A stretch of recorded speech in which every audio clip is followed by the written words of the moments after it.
Did you know there's over 4,000 games on the Nintendo Switch? So there's bound to be some that go off the radar, but in this video I'm going to show you 5 hidden gems on the Switch. So let's get into the video.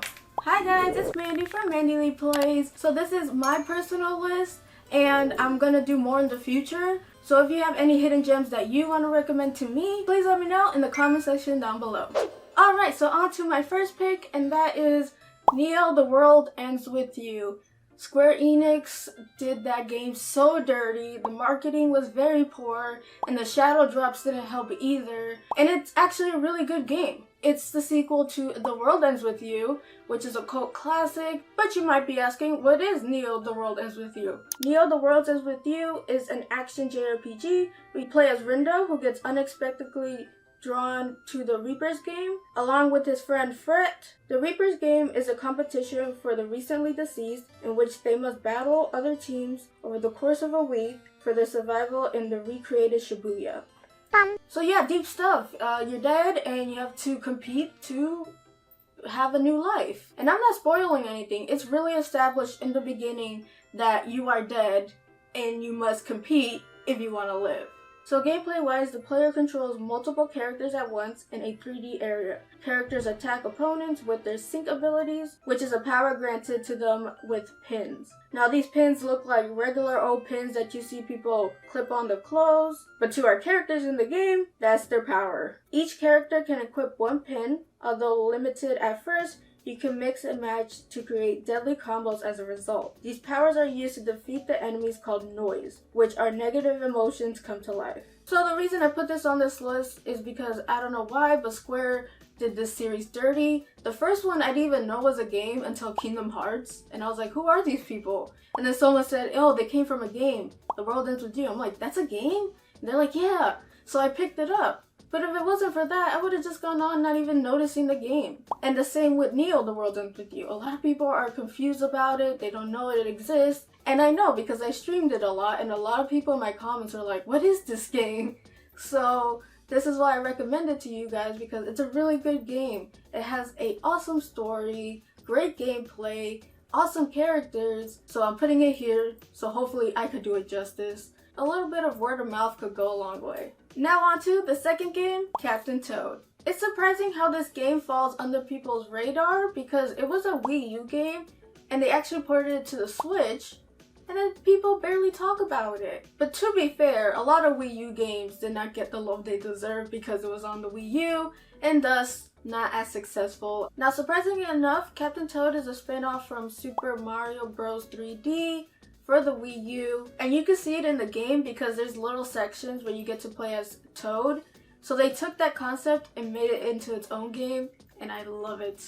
The goal in this game is to control Captain and navigate him safely through various obstacles to reach the Power Star at the end of the level. Now, unlike those levels in 3D World, Treasure Tracker has a plot. It's nothing to hit home about, but the premise is that Captain Toad and Toadette are climbing a tower together to claim a Power Star. As they were about to claim the star, Wingo, a giant crow, appears and steals the star, taking Toadette in the process as she was holding the Power Star. So Captain Toad's job is to hunt down the Wingo and get Toadette back, which is very cute. This whole game is very cute. It's just wholesomeness. Now this is a puzzler game, but it doesn't really feel like it because the levels are so calming and some do get a little bit difficult, but it's nothing too big and it's very, very fun. Now I'm here wondering, why doesn't anybody in the cozy community mention this game? Because it is legit cozy in a game cartridge, in my opinion, and I love it so much. So why I put this game on my list is because I haven't seen a lot of people play it.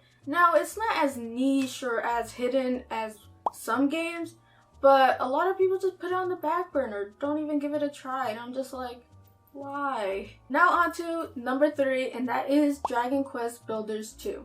Now, what happens when you take Minecraft and Dragon Quest?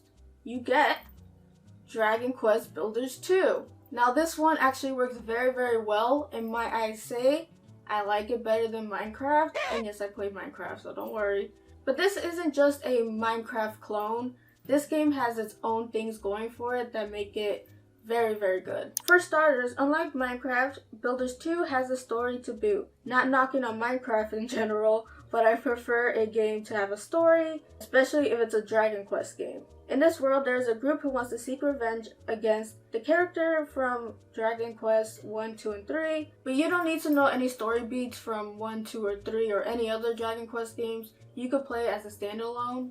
So this group seeks revenge against Erdrick by making sure all builders are captured to prevent anyone from creating anything. Your character is actually one of those captured builders, but they escape on a ship and wash up on the Isles of Awakening. Now on the Island of Awakening, your character starts improving their building skills in order to save the residents of the world. Now I understand if people just want to play a builder's game and just build, and they actually do have a sandbox mode if you just want to do that. But for me, having a plot in the story gives me a little bit more motivation to progress in it and get better. Unlike Minecraft where there's no plot or story, you're just in it for survival. While some people like that and I respect that, I personally like the story approach that Dragon Quest Builders 2 did. Now along with the story, the game is centered around building, finding materials, and how to use them to construct buildings, weapons, and other equipment. You use your creations to fill objectives throughout the world, like if someone needs a house, so on and so forth. Combat is also a thing in this game. It is still an RPG in some regards, though unlike the past Dragon Quest games, this game takes a more hack and slash combat system, and it does an amazing job weaving a story into a builder type game, which is a breath of fresh air in my opinion. All wrapped up in this cute chibi designs, which are adorable. I'm a sucker for the chibi art style.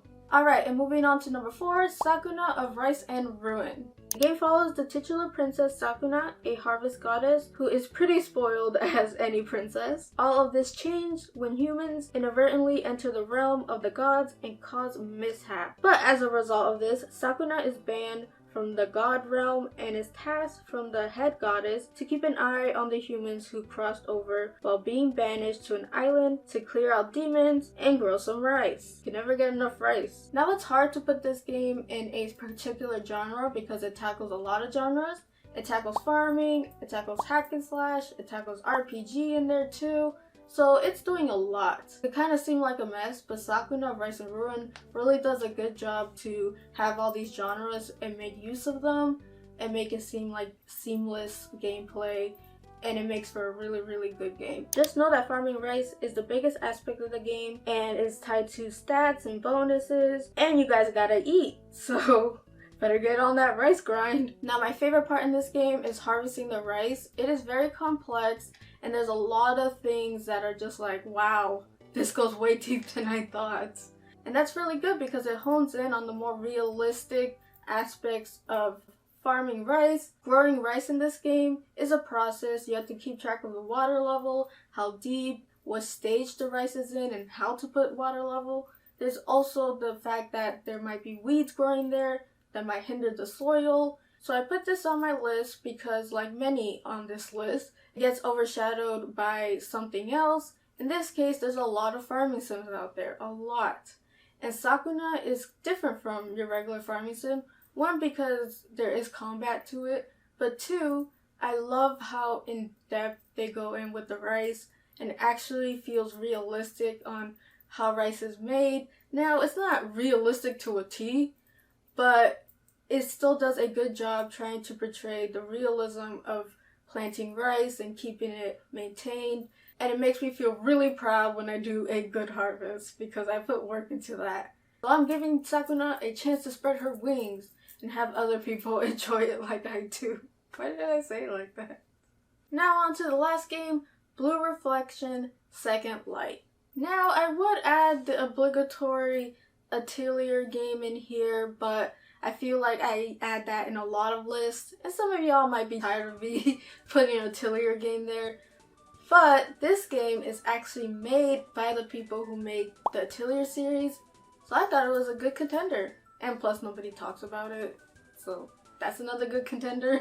Now this is a sequel to the original Blue Reflection, but it's a self-contained sequel so you don't really have to play the first game, which is awesome in my book. You play as Io. I could be pronouncing that wrong, but she is a normal high schooler who is on her way to summer classes when she disappears and wakes up in a different dimension. And to add insult to injury, Ao has no recollection of how she got there or understanding the situation. But she is not alone. There are 3 other girls who got whisked away as well. The thing that got me really interested in this game is the magical girl motif. I love magical girl shows, from Monica Magica to Sailor Moon is my favorite. So the combat in this game is really interesting. The ATB for your characters all have different speeds and attacks, and as you attack, they can get progressively higher gears. It starts quite slow with the combat, and I found myself a bit bored, but once you get more stuff, the stakes are higher and you get higher gears. As you continue gear shifting in battle, your character will transform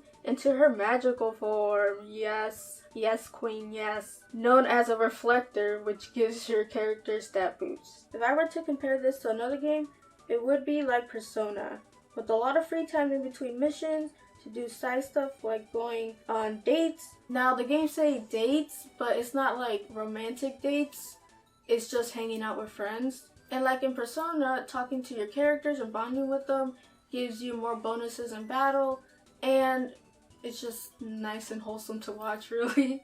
So I put this on the list because Atelier is a niche kind of game, and even that one gets more rep than Blue Reflection, so I thought it would be time to hype up Blue Reflection Second Light. It's a really good game, and I think a lot of people would enjoy it. So that is the end of the video. I hope you guys enjoyed. If you found a game that you haven't played that you might pick up from this list, then please let me know in the comments down below.